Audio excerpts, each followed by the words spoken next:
We're looking at homework from section 2.2. This is question number 12. Use a pie chart to display the data, which represents the number of student loan borrowers in millions by balance owed in a recent quarter. Describe any patterns.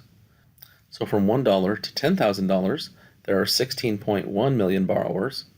From $10,001 to $25,000, there are 11.3 million borrowers. From $25,001 to $50,000, there are 7.9 million borrowers. And owing more than $50,000, there are 6.7 million borrowers. So which pie chart below displays the data? We have a color code key here that says $1 to $10,000 is in blue, $10,001 to $25,000 is in red, $25,001 to $50,000 is in green, and over $50,000 is in yellow. So, which one of these pie charts expresses that data?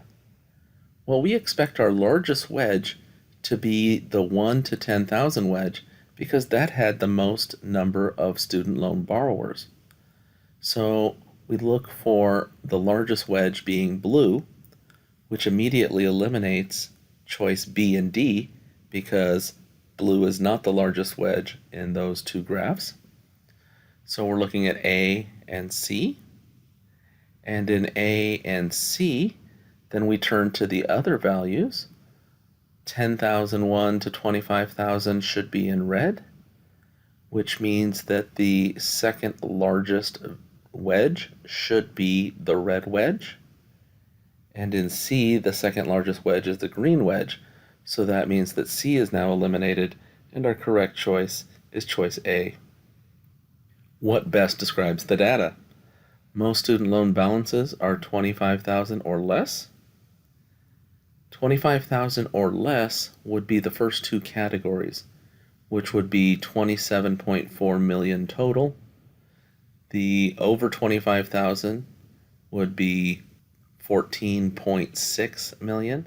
So our correct answer here is choice A, because most student loan balances being more than 25,000 would be green and yellow, which isn't more than half.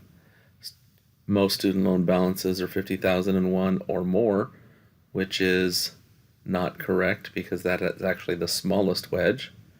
And between 25,000 and 50,000 would be the green wedge, which would not make up most of the data values here. So the correct answer for the last question is choice A, and that's your answer.